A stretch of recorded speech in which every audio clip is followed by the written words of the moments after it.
This lecture is on enols and enolates. In carbonyl compounds, the alpha carbon of the carbonyl compound has an acidic proton. In aldehydes and ketones, the pK is about 20. For carboxylic acid derivatives, the pK is about 25. These can be deprotonated with an appropriate base to have the negative charge either on the carbon, or if we were to draw the more stable resonance form, we can show the negative charge on the oxygen. Now this is called an ambident nucleophile, and that's because it can be nucleophilic from either the oxygen or at the carbon. It's going to be more nucleophilic at the carbon because remember that carbon is not going to stabilize the negative charge as much, and so it's more reactive at this end. Similar to carbonyl groups, nitriles also have an acidic proton that can be deprotonated with a base to give the negative charge on this alpha carbon. This negative charge can be delocalized into the nitrile, and the more stable resonance form is this one with the negative charge on the nitrogen. For dicarbonyl compounds, the pKa drops to about 10, and this is because if you were to deprotonate it with a base, you have more resonance forms. So this is one possible resonance form.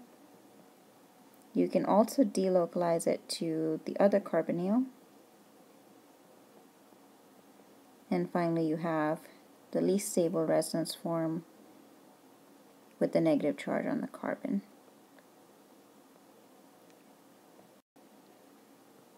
Carbonyl compounds with acidic alpha protons can exist either in the keto form or they can exist in the enol form. And remember that the enol is just a tautomer. A tautomer is a constitutional isomer that differs in the placement of one pi bond and one hydrogen. Generally, the keto form is favored over the enol form, and this would be less than 1%, because in this compound the carbon-oxygen bond is more stable, and that makes this form favored. For dicarbonyl compounds, it turns out that when we draw the enol form is favored to a greater extent, and that's because of the presence of this hydrogen bond as well as the presence of conjugation. So in this case, you'll find that it's about 24%. And remember that this is going to be in equilibrium with the other enol,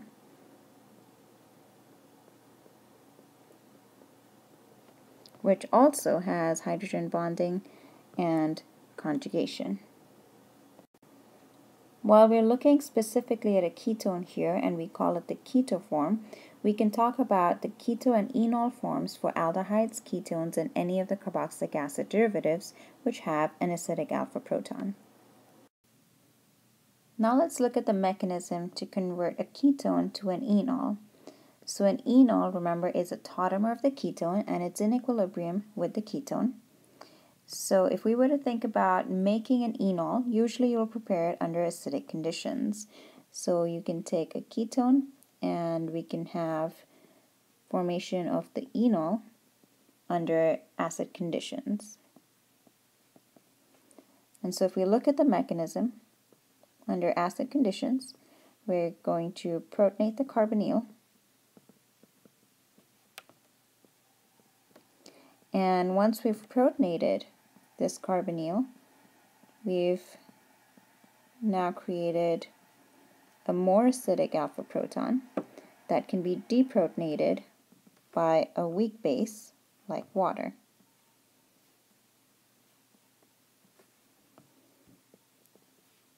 And this gives us the enol.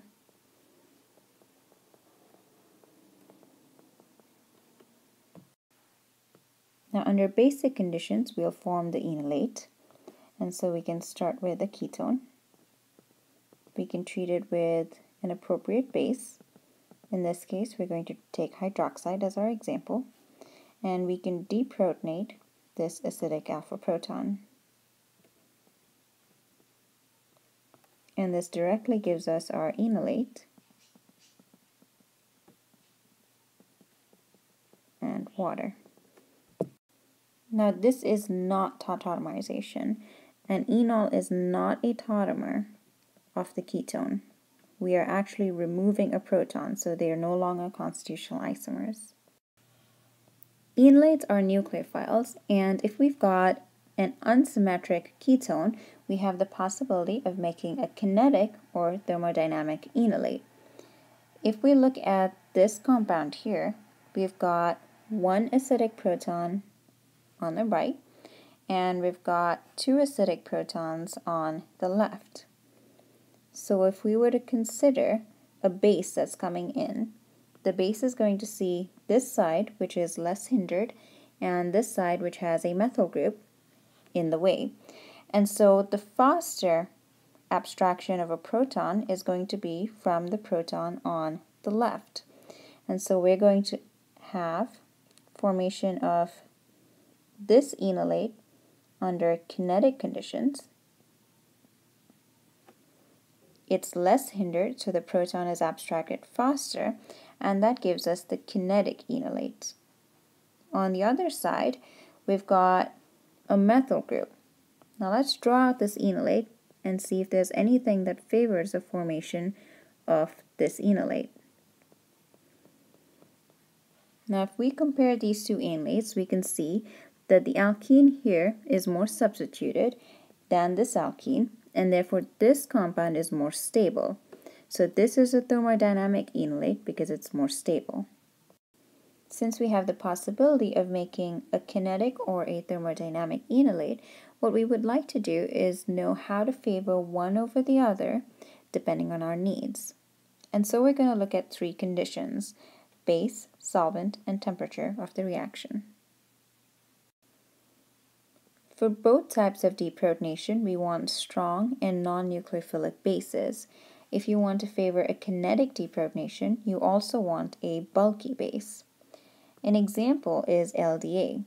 LDA is strong, non-nucleophilic, and bulky, and at low temperatures it will favor the kinetic enolate. Now, if you raise the temperature, you can form the thermodynamic enolate, and even if the temperature is at room temperature, for instance, you're going to have an equilibrium reaction where the kinetic enolate is going to equilibrate to form the thermodynamic enolate. And so LDA is an example where you can form both enolates depending on what temperature you're at. Now, since thermodynamic enolates can be formed under equilibrium conditions, any base that can do a reversible reaction, such as potassium butoxide or sodium ethoxide, will favor the thermodynamic enolate. However, if you use sodium hydride, which is irreversible, it bubbles out hydrogen gas. In that case, you're going to go for the kinetic enolate. If we look at the solvent, usually kinetic deprotonations are done in polar aprotic solvents. Thermodynamic deprotonations are going to depend on the base. LDA will always be in polar aprotic, such as THF. Potassium butoxide and sodium ethoxide are usually in polar protic solvents. For the temperature of the reaction, for kinetic deprotonation, you always want a low temperature, such as minus 78 degrees or maybe minus 40. For thermodynamic deprotonation, you'll go at higher temperature, and higher temperature can be as low as room temperature in order for the equilibrium to take place. Now pause the video and predict the reagents required or the products formed in each reaction.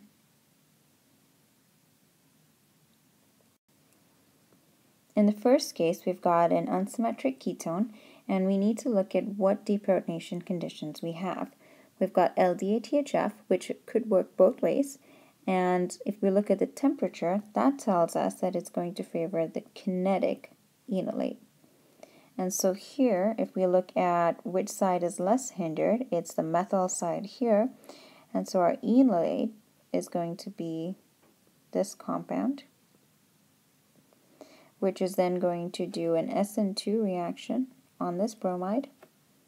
So we've got attack of this enolate onto this bromide, and so we've made a new carbon-carbon bond. So our product is this. Now if you look at the second example, we've got an unsymmetric ketone.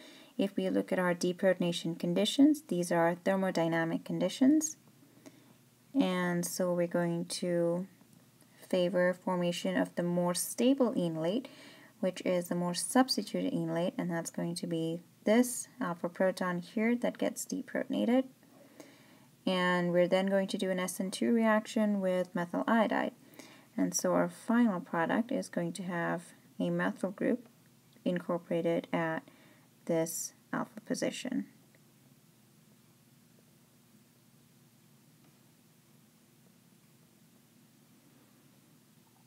And in the final case, we've got an unsymmetric ketone and we've added a new substituent.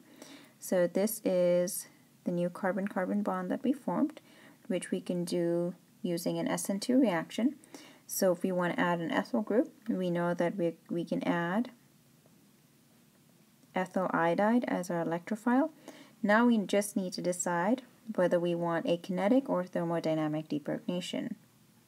In order to form the enolate at the more hindered side, that's going to make the more stable enolate, so we want thermodynamic conditions. So we can use sodium ethoxide and ethanol, we can use potassium tert butoxide and tert butanol, we can use LD8THF at room temperature. Let's do, in this case, sodium methoxide and methanol. And this will establish an equilibrium and favor the thermodynamic enolate.